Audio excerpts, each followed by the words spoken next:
ఎకరం భూమి ఉందనుకోండి, రైతు భరోసా కింద 6,000 వస్తుంది, నీవు నష్టపోయేది 6,000. 30 గుంటల భూమి ఉందనుకోండి, నీకు వచ్చేది 9,000, నువ్వు నష్టపోయేది 3,000.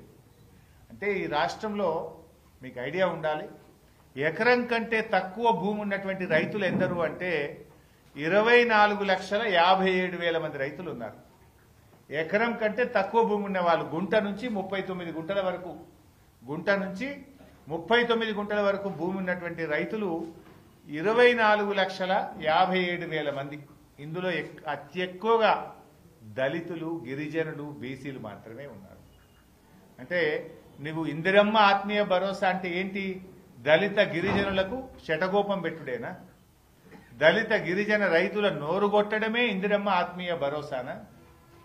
అరే 1 కోటి మంది కూలీలు ఉన్నారు. వాటి నిజంగా గడ్డపార పట్టుకొని ఎందుకు పోతాడండి? పొద్దుగాల 6 గంటలకు లేచి గడ్డపార పట్టుకొని మట్టి పనికి ఉపాధి హామీలో పోయిందంటేనే ఆయన కూలీ. ఆ కూలీల నోరు కొట్టడానికి మీకు చేతులు ఎట్లొచ్చినాయని నేను అడుగుతా ఉన్నా రేవంత్ రెడ్డిని, బట్టి విక్రమార్కని. గా కూలీల నోర్లు కొడతారా మీరు? గాల నోర్లు కొట్టడానికి మీకు చేతులు ఎట్లా వస్తున్నాయి? వ్యవసాయ కూలీలు అప్పుడేమో మీరు ఓట్లేయించుకున్నారు ఆశలు చెప్పి, ప్రతి కూలీకి ఇస్తామన్నారు. ఇప్పుడు 1 కోటి మంది కూలీలుంటే 10 లక్షల మందికే ఇస్తామంటున్నారు. అంటే 90 పైసలు ఎగబెడుతుండ్రు, 10 పైసలు ఇస్తారట.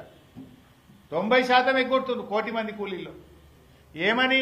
నువ్వు 20 రోజులు పని చేయలే, నీకు గుంట భూమి ఉన్నది, నీకు 5 గుంటల భూమి ఉన్నది అని రకరకాల కారణాలు పెట్టి వాళ్లకు కోతలు పెట్టే ప్రయత్నం చేస్తున్నారు. ప్రభుత్వం నిజాయితీ వాళ్లకు ఎకరం పైన భూమి ఉన్నదంటే వాళ్ళకి 12,000 రూపాయలు రైతు భరోసా కింద వస్తున్నది. కానీ ఎకరం లోపు ఉన్న రైతులు నష్టపోతున్నారు. అంటే ఇప్పుడు 5 గుంటలు అమ్ముకోవాలన్నా మీ దృష్టిలో?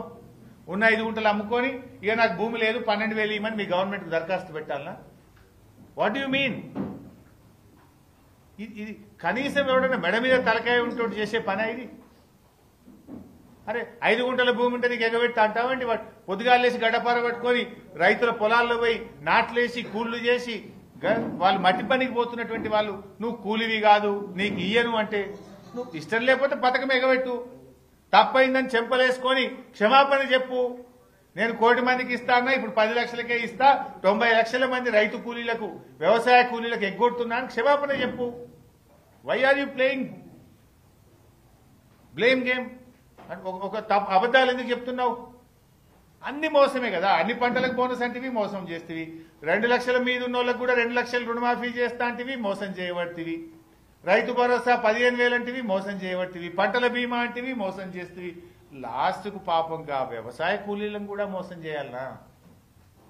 రెక్కాడితే డొక్కాడని వాళ్ళు పొద్దున్నేసి చెమట చుక్కలను నేల మీద వడుస్తూ పనిచేసేటువంటి గా కూలీలకు కూడా కోతబెట్టుడు అవసరమా రేవంత్ రెడ్డి గారు?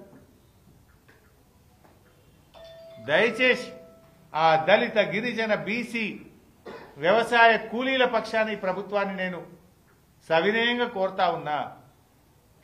మట్టి పనికి ఉపాధి హామీలో గడ్డపార పట్టుకొని పోతున్న ప్రతి కూలీకి కూడా ఇందిరమ్మ ఆత్మీయ భరోసా పథకాన్ని వర్తింపజేయండి. మీరు గ్రామ సభలు పెడితే బిడ్డ తిరగబడతారు, జాగ్రత్త అని కూడా హెచ్చరిస్తా ఉన్నా. మీరు పోయి ఊళ్ళల్లా గుంట సెంటు భూమి ఉన్నది నీకు ఇయ్యం, నీకు 5 గుంటలది నీకు ఇయ్యమంటే గ్రామ సభల్లో మీ అధికారుల మీద కూలీలు తిరగబడతారు, తస్మాత్ జాగ్రత్త అని చెప్పి కూడా నేను హెచ్చరిస్తా ఉన్నా. ఇదెక్కడ న్యాయం అండి? నిజంగా భూమి ఉంటే పంట పండితే పొద్దుగాల మట్టి పనికి ఎందుకు పోతాడు అతను? ఆకలి ఉంది గనక కడుపు నింపుకోవడం కోసమే పొద్దుగాలేసి పార పట్టుకొని గడ్డపార పట్టుకొని కూలికి పోతున్నాడు. ఆయనకు కూడా ఏదో అసైన్డ్ భూమి తాతలు తండ్రుల నుంచి గుంటో 2 గుంటలో 5 గుంటలో 10 గుంటలో వస్తే వాళ్ళను కూడా ఇందులో తీసివేయడం అనేది సరి అయిన నిర్ణయం కాదు. ఎకరం లోపు భూమి ఉన్న వాళ్ళందరినీ కూడా వ్యవసాయ కూలీలుగా గుర్తించండి. ఇందిరమ్మ ఆత్మీయ భరోసా పథకం కింద వారికి రావాల్సినటువంటి లబ్ధిని చేకూర్చండి అని చెప్పి మేము ప్రభుత్వాన్ని డిమాండ్ చేస్తా ఉన్నాం. ఇకపోతే ఈ మధ్య బట్టి విక్రమార్క గారు